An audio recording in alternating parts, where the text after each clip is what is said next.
తెలంగాణ ప్రజలందరికీ నమస్కారం. మరి గత వారం నేను బట్టి విక్రమార్క ఫైనాన్స్ మినిస్టర్ డిప్యూటీ సీఎంగా ఉన్నటువంటి బట్టి విక్రమార్క గారి గుర్గాంల తన ఇంటిపైన ఐటీ దాడుల గురించి హరీష్ రావు గారు ప్రెస్ మీట్ పెట్టినారు. మేము కూడా మాట్లాడుతూ ఉన్నాం. కానీ ఇక్కడ ఇప్పటి వరకు దీనిపైన జరిగినటువంటి ఐటీ రైడ్లపైన ఇప్పటిదాకా నోరు మెదపకుండా కామ్గున్నాడు.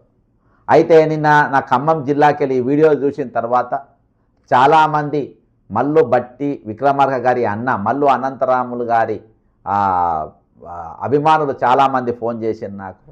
సార్ అసలు గురుగాంలో ఈయనకు ఆ జాగ ఎక్కడిది, గురుగాంలో ఇల్లు ఎక్కడిది, ఈయనకు హైదరాబాద్లో ఉన్న రోజులు చాలా రోజులు ఇందిరా పార్క్ వెనక సైడ్లో మరి కిరాయికి ఉండే, మరి రెంటల్గా ఉండే, మరి ఒకటేసారి ఇంత డబ్బు ఎక్కడికి వెళ్ళి వచ్చింది, ఐటీ రైడ్ చేసిన డబ్బు ఎక్కడికి వెళ్ళి వచ్చిందని చెప్పేసి అడుగుతూ ఉన్నారు చాలామంది. మరి మల్లు అనంతరాములు గారు ఉన్నప్పుడే సంపాదించిందా, ఆయనకేమైనా గిఫ్ట్ ఇచ్చిందా, లేకుంటే మీరు డిప్యూటీ సీఎం అయినాక కొనుక్కున్నదా? మరి ఒకవేళ మల్లు అనంతరాములు గారిది అయితే వాళ్ళ పిల్లలు ఉండాలి కదా. ఈరోజు మరి మీరు మీ మీ అత్తగారు అంటే మీ బట్టి విక్రమార్క గారు అత్తగారి ఇంటిపైన దాడి జరిగిందంటే మరి ఇది కాకుండా వేరే అక్కడ ఏమైనా ఉన్నదా? మరి అనేకమైన అంశాలు ఈరోజు ఇది ప్రైవేటు, నా వ్యక్తిగత మననికి లేదు. ఇది ప్రజల సొమ్ము, నీ దగ్గర దొరికింది ప్రజల సొమ్ము, తెలంగాణ ప్రజల సొమ్ము. ఈరోజు కమిషన్లు తీసుకుంటారని చెప్పడానికి చాలా వాస్తవాలు వచ్చింది.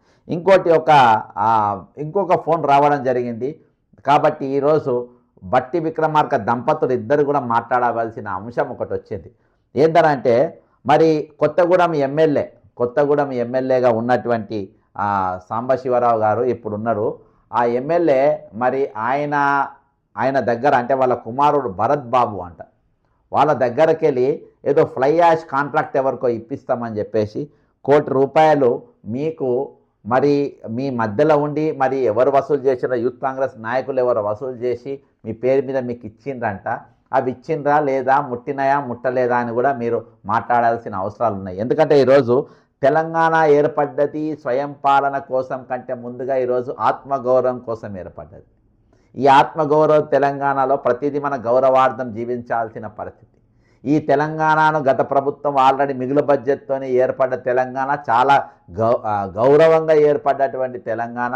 ఈరోజు అమరుల త్యాగాలతో ఏర్పడ్డ తెలంగాణలో మన నిత్యం ఆత్మగౌరవం గురించి మాట్లాడుకోవాల్సిన పరిస్థితి ఈరోజు ఖచ్చితంగా ఉన్నది. కాబట్టి దీని యొక్క పరువు ప్రతిష్టలు తీస్తామని చెప్తే మాత్రం మేము 100% ఊకోము. ఎందుకంటే మిగుల బడ్జెట్తో ఏర్పడ్డ తెలంగాణను ఈరోజు అప్పులపాలు చేసిన గత ప్రభుత్వం కల్వకుంట్ల చంద్రశేఖరరావు గారు. ఈరోజు నేను అప్పులపాలై ఉన్నా. మరి నేను దేనికోసం అప్పై ఉన్నా? నాకేమైనా ఉద్యోగం వచ్చిందా, నాకేమైనా స్వయం పాలన వచ్చిందా, నాకేమైనా స్వయం ఉపాధి పథకం కింద ఏమైనా నౌకరు వచ్చిందా అని అంటే ఈరోజు ఏవి లేవు. కానీ నన్ను అప్పులపాలు చేసాను. దేనికోసం అప్పైనో నేను తెలియదు. ప్రభుత్వం మారితే ఆ అప్పు తీరుస్తుందేమో, లేకుంటే గత ప్రభుత్వం చేసుకున్న దోపిడీ సొమ్మును బయటికి తీసుకొచ్చి అప్పులు కడుతుందేమో అని అనుకుంటే వీళ్ళు కూడా అప్పులు పెంచుకుంటూ పోతున్నారు, నన్ను అప్పులపాలు చేసారు. మరి ఈ అప్పైన సొమ్ము ఎక్కడికి పోతుంది? ఈరోజు అప్పున్నప్పుడు మరి నేను ఏ విధంగా గౌరవంగా జీవించగలుగుతా? నా రాష్ట్రం గౌరవంతో ఉన్నటువంటి రాష్ట్రం ఎట్లయితుంది? అప్పుల పాలున్నోనికి ఏదైనా గౌరవం ఉంటుందా సమాజంలో? ఆ అప్పు తీర్చిన రోజు మన గౌరవం తిరిగి వస్తుంది. కాబట్టి ఈరోజు నా తెలంగాణ రాష్ట్రం, నా ఉద్యమాలతో ఏర్పడ్డ తెలంగాణ, ప్రాణ త్యాగాలతో ఏర్పడ్డ తెలంగాణ నా రోజు బట్టి విక్రమార్క గారు ఈ తెలంగాణనే అవసరం లేదు, ఈరోజు గొత్కులు ఉన్న తెలంగాణ అవసరం లేదని చెప్పినటువంటి వ్యక్తి ఈరోజు తెలంగాణ ఫైనాన్స్ మినిస్ట్రీ కూడా ఆయన దగ్గర పెట్టుకున్నావు. మరి నువ్వు ఈ అప్పు దేర్పనికి నువ్వు ఏమేం చేస్తున్నావు? ఈ అప్పులు దేర్పనికి నువ్వు ఏమేం చేస్తున్నావు?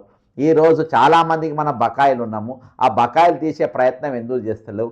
మిలియన్ మార్చ్లో పాల్గొన్నారు ఉద్యోగులు, ప్రభుత్వ ఉద్యోగులు. మరి అంతేకాకుండా వాళ్ళు ఆ సకల జనుల సమ్మెలో పాల్గొన్నారు. నువ్వంటే ఉద్యమం చేయలేదు. ఆ రోజు ఆంధ్ర పాలకుల చెంచా లెక్క నువ్వు మారి ఉన్నావు. వాళ్ళతో సోపత్ చేసినావు, పైరల్ చేసుకున్నావు, పైసలు సంపాదించుకున్నావు. కానీ తెలంగాణ ఏర్పడిన తర్వాత ఆ అప్పులు తీర్చేది పక్కన పెట్టి ఈరోజు రిటైర్మెంట్ అయినటువంటి ఉద్యోగుల బకాయిలు తీర్చే ప్రయత్నం ఏమైనా చేసినావంటే ఏం చేయలేదు. మరి ప్రభుత్వంలో ఈరోజు ప్రజలలో జరుగుతున్నటువంటి ఒక మహా చర్చ ఏందనంటే మీ పైన అత్యంత పెద్ద ఆరోపణ కాదు, ఈరోజు 15%, 17% తీసుకొని ఈరోజు బిల్లులు ఇస్తుందని చెప్పి అలా మీ సతీమణి గారి పేరు మల్లు నందిని గారి పేరు కూడా బయటికి రావడం జరిగింది. ఇది బాజాప్తా మొన్నటి దినాన హరీష్ రావు గారు చేసేటటువంటి ప్రెస్ మీట్లో ఆయన విషయం చెప్పిండు. మరి మీరు ఆయన ప్రెస్ మీట్ని ఇయాల్టి వరకు కాంగ్రెస్ పార్టీ ఎందుకు ఖండిస్తలేరు? కాంగ్రెస్ పార్టీ యొక్క స్పోక్స్ పర్సన్ ఎందుకు ఖండిస్తలేరు? ఈరోజు బట్టి విక్రమార్క గారు ఎందుకు ఖండిస్తలేరు? ఈరోజు ఏ ఒక్కరు కూడా దీని గురించి మాట్లాడే ప్రయత్నం ఎవరు చేస్తలేరు. ఇయాటి వరకు మొన్న మల్లు అనంతరాములు గారి కుమారుడు మల్లు శ్రీరామ్ను నేను లైన్లో తీసుకోవడం మాట్లాడడం జరిగింది. ఆయన అనేకమైన విషయాలు చెప్పడం జరిగింది. ఈరోజు వాళ్లకు అసలు మాకెక్కడ భాగం లేదు, మేము భాగస్వామ్యం కూడా కాదు, మాకు సంబంధాలు లేవు, మా ఇంటి మీదకి వస్తే ఏది బోన్లు బొచ్చలు తప్ప ఈరోజు ఏవి కూడా దొరికే పరిస్థితి లేదని వాళ్ళు చెప్పారు. కానీ మరి ఇప్పుడు కొత్తగా ఫోన్ ఏంటంటే ఇవాళ మీరు కూనమ్మనేని సాంబశివరావు అనుకుంటా, ఏది సిపిఐ ఎమ్మెల్యే, కమ్యూనిస్టు ఎమ్మెల్యే, మరి వాళ్ళ కొడుకు నుండి మరి నిజంగా ఈ కాంట్రాక్ట్ వ్యవహారం ఏందో మాట్లాడాల్సిన అవసరం ఉంది. మరి భరత్ వాళ్ళ కొడుకు మాట్లాడతారా? కొత్తగూడెం ఎమ్మెల్యే కూనమనేని సాంబశివరావు గారు మాట్లాడతారా? లేకుంటే మళ్ళీ నందిని గారు మాట్లాడతారా? ఈ ₹1,00,00,000 వ్యవహారం ఏంది? ఇంకా భీమవరంకెళ్ళి కూడా ఎవరో ₹1,00,00,000 అంట కాంట్రాక్టుల కోసం. ఈ యాష్ కాంట్రాక్టుల దుకాణాలు ఏంది? ఇవి నేను కొంతమంది ఖమ్మం జిల్లాలో, ఎందుకంటే ఎమ్మెల్సీగా పోటీ చేసిన కాబట్టి కొంతమంది నాకు పరిచయము, ఆ యూత్ కాంగ్రెస్ వాళ్ళకు వీళ్ళకు ఫోన్లు చేస్తే అవునన్నా ఇవి వచ్చినాయి కరెక్టే, కానీ వాళ్ళ దగ్గర పని చేపిస్తామని చెప్పేసి, అంటే వాళ్ళు బట్టికి సంబంధించినటువంటి అంటే డిప్యూటీ సీఎంకు సంబంధించిన మనుషులని అడిగినప్పుడు వాళ్ళు అవును వాళ్ళు ఇచ్చిండ్రంట, తీసుకున్నారంట, వాళ్ళ బాబు దగ్గర తీసుకున్నారు, కానీ బట్టి గారు తిరిగి వాపస్ ఇచ్చిండ్రంట అని కొంతమంది అన్నారు. కొంతమంది ఏమన్నారు, లేదు డబ్బులు ఇవ్వలేదు, డబ్బు కోసం ఇంటికాడికి పోతే మరి చెట్టు గట్టేసి కొట్టిపిస్తా అని చెప్పేసి నందిని గారు అన్నారు అని ఇంకా కొంతమంది చెప్తా ఉన్నారు.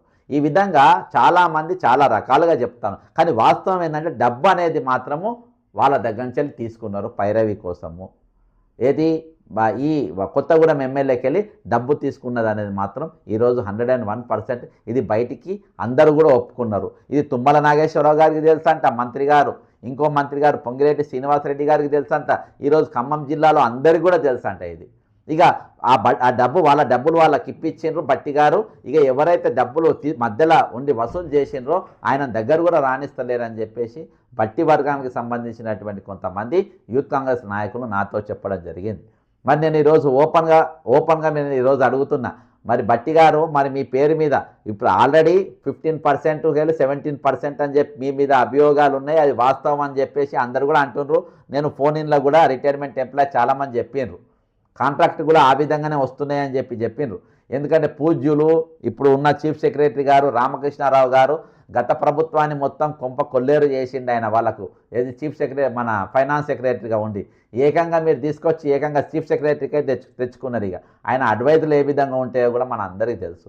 ఇంకొక ఆయన సందీప్ కుమార్ సుల్తానియా గారిని తెచ్చుకొని పెట్టుకున్నారు. సందీప్ కుమార్ సుల్తానియా గారి పరిస్థితి ఎట్లుంటుంది?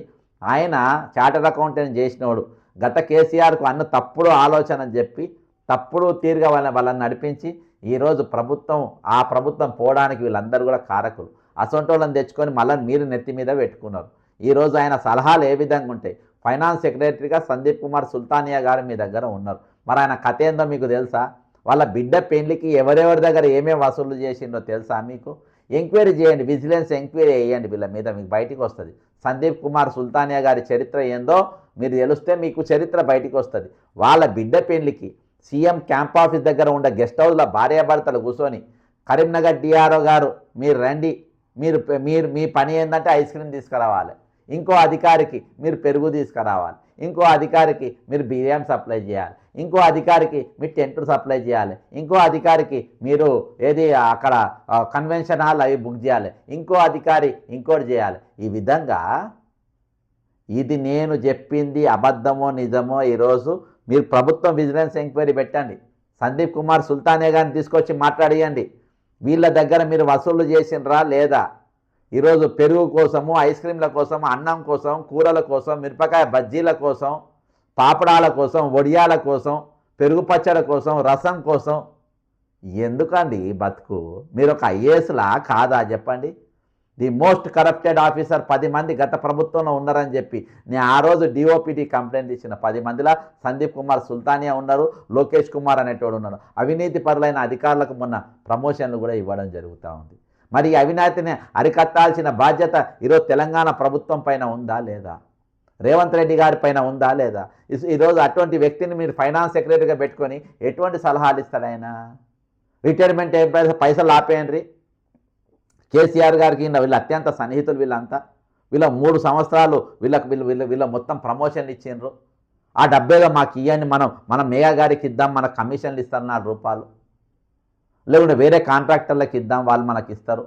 లేకుంటే అయితే ఇప్పుడు సీఎం రమేష్ ఆయన ఇంకో కాంట్రాక్ట్ దుకాణం మన దగ్గర పెట్టిండు, ఆయనకి ఇవ్వండి, ఆయనకి ఇస్తే మనకు కమిషన్లు ఇస్తాడు. అంటే వాళ్ళకి రుత్విక్ కన్స్ట్రక్షన్స్, ఇప్పుడు రుత్విక్ కన్స్ట్రక్షన్స్ ఒకటి వచ్చి మన నెత్తి మీద కూర్చుంది, రాఘవ కన్స్ట్రక్షన్స్ మన నెత్తి మీద కూర్చుంది, మేయా కన్స్ట్రక్షన్స్ మన నెత్తి మీద కూర్చుంది.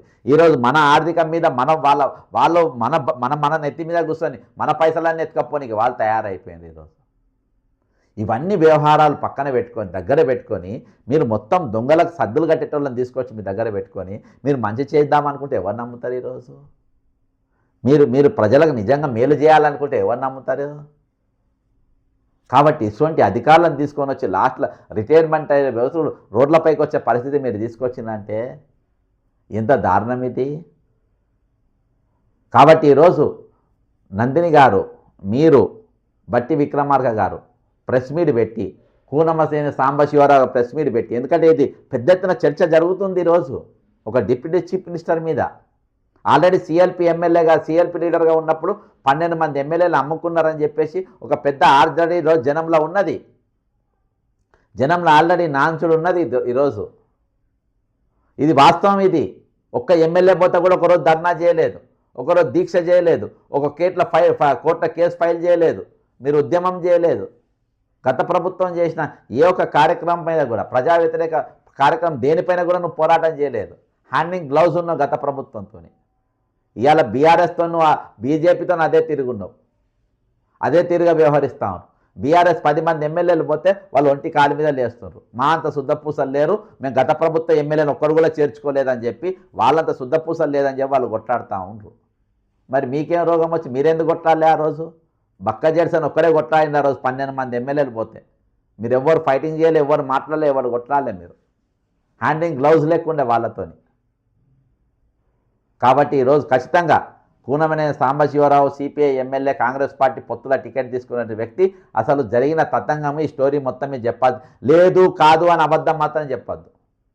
నేను చెప్పిన కదా ఇన్ఫర్మేషన్ మొత్తం నాకు ఏఐసీసీకి వెళ్ళి ఎంక్వైరీ చేయమని చెప్పి కొంతమంది పెద్ద మనుషులు అడిగారో నేను చెప్తున్నా. ఎందుకంటే ఈరోజు బట్టి అనేట్టు ఢిల్లీ వాళ్ళు దొరికిపోయాడు. హైదరాబాద్కి వెళ్ళి పైసలు గురుగాంకి వచ్చినాయంట, గురుగాంకి వెళ్ళి బీహార్ ఎలక్షన్స్కి పోయే పైసలు అక్కడికి పోకుంటే ఇక్కడ పట్టుకున్నారంట. ఇదంతా ఒక డ్రామా. ఇది బీజేపీ కాంగ్రెస్ అంటే బట్టి వీళ్ళు కలోనియల్ బ్రదర్స్ కలిసి ఆడినటువంటి ఒక డ్రామా ఈ ఢిల్లీ వాళ్ళకు దొరికిపోయింది. కాబట్టి వాళ్ళు నన్ను అడిగిన విషయాలు ఏంది, ఇది కొత్తగా ఇంకో దుకాణం వచ్చింది, వాళ్ళకి ఎవరో ఒప్పందించారు, ఈసారి సిపిఐ ఎమ్మెల్యేకి వెళ్ళి ఇట్లా ₹1,00,00,000 తీసుకున్నారంట, దీని కథ ఏందో తెలుసని వీళ్ళకి అడుగుతూ ఒక్కొక్క కథ చెప్తారు. ఒక్కొక్క కథ ఎందుకు? ఇది మల్లు నందిని బట్టి గారు ఇద్దరు కూర్చొని బంటి బాబులు, ఈ బంటి బాబులు ఇద్దరు కలిసి కూర్చొని మీరు మంచిగా చక్కగా చెప్తే జనానికి మొత్తం అర్థమైతే తీరికైపోతుంది. అసలు ఈ ₹1,00,00,000 కథ ఏంది, ఈ సిపిఐ సాంబశివరావు గారి కథ ఏందో ఈ జనానికి తెలిస్తే అయిపోతుంది. నేను చెప్పిన కదా, ఈరోజు నేను బాజాప్తా చెప్తున్నా. నేను ఏ పెద్ద తలకాయ, నేను ఏ కోన్ కిసుక కొట్టంగానే నేను ఎవరికి భయపడేటోని కాదు. గత ప్రభుత్వంతోనే నేను సింగల్గా కొట్లాడినాను, నాకు మీతో పెద్ద ఫరక్ కూడా పడదు నాకు. ఈ రిటైర్మెంట్ ఎంప్లాయీస్ పైసలు ఎవరి వాళ్ళకి ఇవ్వాలి. ఈరోజు తెలంగాణను ఈరోజు మనం నమ్మి మనకు అధికారం ఇచ్చిండ్రు, వాళ్ళు దోసుకుంటు కానీ మేము కూడా దోసుకొని మీకు అధికారం ఇవ్వలే. గత ప్రభుత్వం దోసుకుంది, నేను కూడా దోసుకుంటా అంటే కరెక్ట్ కాదు. ఈరోజు ఈ తెలంగాణను సరి అయిన మార్గంలో నడిపే ప్రయత్నం ఈరోజు మీరు చేసేంత వరకు ఈరోజు మేము సంపాదించుకుంటాం, మాకు సంపాదించుకోవడానికి లైసెన్స్ ఇచ్చిండ్రు అని మంత్రి పదవులను ఎమ్మెల్యే పదవులు కానీ, మంత్రి పదవులు కానీ, ముఖ్యమంత్రి పదవి కానీ, లేకుంటే ఉప ముఖ్యమంత్రి పదవులు కానీ, హోంమంత్రి శాఖలు కానీ, ఇవి నాకు ఇచ్చిన పెట్టండి హక్కులు అని అంటే మాత్రం ఇది కరెక్ట్ పద్ధతి కాదు. దీన్ని మేము ఒప్పుకోం. దీన్ని మేము ఖచ్చితంగా మేము ప్రశ్నిస్తాం, నిలదీస్తాం, కొట్లాడతాం, మేము నన్ను నిలబెడతాం, నిలదీస్తాం. ఖచ్చితంగా దీనిపైన మాట్లాడాల్సిన అవసరం ఉంది. బంటి బాబ్లీ గారు మీరిద్దరు వెంటనే నోరు తెరవాలి దీనిపైన. ముఖ్యమంత్రి రేవంత్ రెడ్డి గారు గుర్గాం ఐటీ రైళ్లపైన కూడా మీరు మాట్లాడాల్సిన అవసరం ఉంది. పొంగులేటి ఇంటిపైన జరిగినటువంటి ఈడీ దాడుల వల్ల ఏం బీకిండ్రో బీజేపీ వాళ్ళు కూడా మీరు మాట్లాడాల్సిన అవసరం ఉంది. ఇప్పటి వరకు వాళ్ళు నోరు తెరుస్తారు, కిమ్మల కూడా కూర్చుండ్రు నల్లికుట్టోళ్ళు లెక్క. కాబట్టి ఇవన్నిటిపైన నోరు తెరవాల్సిన అవసరం ఉంది. ఇది నా తెలంగాణ ఆత్మగౌరవ సమస్య, ఇది నా తెలంగాణ ఆత్మగౌరవ ప్రశ్నార్థకంగా మారుతున్నప్పుడు మేము లేవనెత్తున్న అంశాలపైన మీరు గొంతెత్తాల్సిన అవసరం ఉంది, మీరు మాట్లాడాల్సిన అవసరం ఉంది. మీరు ఈ ప్రజల యొక్క ప్రతి అనుమానాన్ని కాదు, ఇవి జరుగుతున్న ప్రతి విషయాలపైన మీరు నోరు తెరిచి అన్నీ కూడా ఒప్పుకోవాల్సిన అవసరం ఉన్నది. లేకుంటే మీరు రాజీనామాకు డిమాండ్ చేసుకుంటూ మరొక ఉద్యమానికి తెరలేపుతాను. జై తెలంగాణ, అమరవీరులకు జోహార్లు. ఈ వీడియోని సాధ్యమైనంత వరకు షేర్ చేయండి, ఖచ్చితంగా కామెంట్ చేయండి. నేను చెప్పిన విషయాలపైన ఇంకా మీకేమైనా తెలిస్తే ఖచ్చితంగా కింద కామెంట్ రూపకంగా పెట్టండి, వాటిని ఇంకా పరిశోధించే ప్రయత్నం చేస్తాం. మన దగ్గర గ్రూప్ ఉన్నది, దాని చాట్ జీపీటీ ఉన్నది, అవి తవ్వి బయటికి తీసుకొని వస్తాయి. అటువంటి వ్యక్తులు మన దగ్గర ఉన్నారు. నమస్తే.